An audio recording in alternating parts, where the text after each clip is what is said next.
Guys, feast your eyes on this absolutely stunning classic 82 YZ100. I also have my 79 RM100 as contrast here if you like the twin shock bike, but you got to admit, this YZ is super sex appeal, has longer suspension travel, and definitely trumped the 100 in the suspension category. So this one here, got this from a friend in North Carolina, along with a dozen other classic bikes. This had been sitting in his Connex container for probably 30 years, needed a full frame off restoration. We've got about 80 bikes in the lineup waiting to get done, and Leo loves these YZs, so he took a liking to it and chose this bike and did a full frame off cosmetic restoration. That means it came right down to the frame, swing arm linkage, everything came off. The frame was sandblasted and painted. The swing arm was sandblasted and painted, as were the wheel hubs. The rims were polished. These are the original rims. The frame rails are in excellent condition. That's one of the reasons we did this. The engine cases are in excellent condition. He polished the forks. Let me go right down to work order here. Repainted the engine. The fuel tank, that's the original fuel tank that was hand sanded and polished, which is literally a 6 to 8 hour job. It's a lot of work doing the tank. The front wheel hub was sandblasted and painted. The whole front wheel was clean and dialed in. The handlebars, I'm not sure, but I think these are the original handlebars. Those were sandblasted and painted.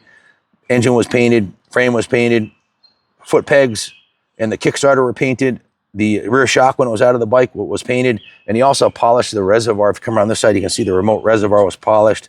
Clean and polished the front and rear wheel, painted the silencer, removed all the old hardware and replaced it with new hardware, all new nuts and bolts, put a new set of side panels on it, new airbox cover, new seat cover, new front fender, new front number plate, and the fender that came with it was in good condition, so he kept that fender on there. Most of the hardware on the bike is new. If you look closely, you can see the foot pegs are in like brand new condition, as is the brake lever. No issues there. The kicker looks really good. The engine cases, cylinder, all the cycle parts on the bike look good. The engine, we'll get into that in a second, but come around this side here. You can see the foot pegs are super fresh looking on this side. Brand new sprocket, brand new gold chain. I'm sure if I'm leaving anything out here, but basically a full tear down for engine, frame, and everything was plated, painted, polished, or replaced with new cosmetically. That's the good news. The bad news is the engine has 25 PSI compression. It does kick over. The engine kicks over, but it needs a complete rebuild.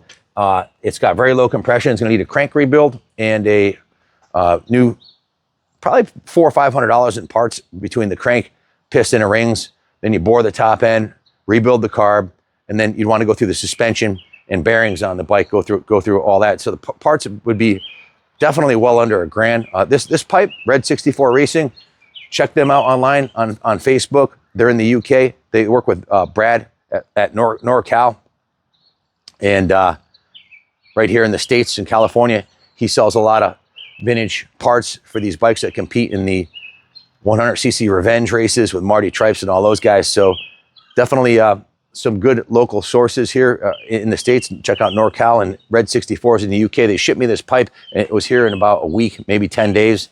Affordably priced, under $500, and they make a cool aluminum silencer. But so the pipe is really looks like a factory piece for sure. The tank is really nice. A lot of work's been done on the bike. Leo's work order came out to 75 hours doing a frame off.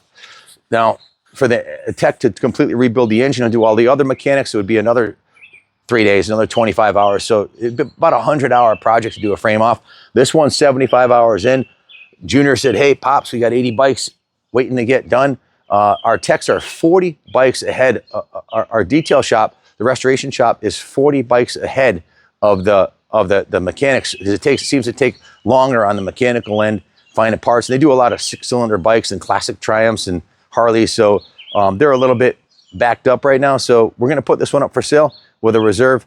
I don't know what shops in your area charge, but 75 hours labor and $1,500 in parts. It adds up pretty quick.